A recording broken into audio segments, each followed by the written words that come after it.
Papa candidate এগৰাকী আহিব তেওঁ আহিলে চিলেক্ট কৰি ৰাখিম may I come in sir হয় বহা থেংক ইউ ফাইলটো সাক্ষী চুৰেহা হয় ছাৰ জাষ্ট পাছড আউট হয় ঘৰ ক'ত শিৱসাগৰত চাকৰিটো যদি পোৱা ক'ত থাকিবা মোৰ মহামাহীৰ ঘৰ আছে ইয়াতে অসুবিধা হ'লে আমাৰ গেষ্ট হাউচ আছে তাতো থাকিব পাৰিবা চোৱা সাক্ষী আমাৰ কোম্পানীটো খুব সৰু কোম্পানী হয় বেলেগ বেলেগ ছেক্টৰত আমি ইনভেষ্ট কৰোঁ মানে আমাৰ একে জেগাত কাম নহয়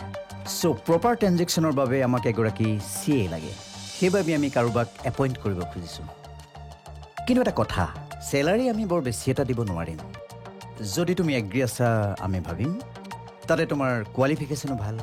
থেংক ইউ ছাৰ এতিয়াৰ পৰা জইন কৰিব পাৰিবা তুমি ৰক্তিম নহয় পাপা এওঁ আমি বিচৰা ধৰণে কাম কৰিব পাৰিব বুলি মোৰ বিশ্বাস ই তোমাক চিলেক্ট কৰিলে ই মোৰ ল'ৰা নমস্কাৰ নমস্কাৰ কোম্পানীৰ গোটেইখিনি কাম ইয়েই ছাৰ হয়। মই নামতহে আৰু ঠিকে আছে ছাৰ থেংক ইউ ভেৰি মাছ লগ পাই বহুত ভাল লাগিলে লগ পাই মোৰো ভাল লাগিল তোমাৰ জইনিং কাইলৈৰ পৰা হ'ব এপইণ্টমেণ্ট লেটাৰ কাইলৈ ইছ্যু হ'ব ঠিক আছে আহিছোঁ ছাৰ বাই পাপা ছোৱালীজনী কিন্তু ভাল হ'ব যেন লাগিছে ছোৱালীজনী ভালেই তথাপিও চাই লওঁচোন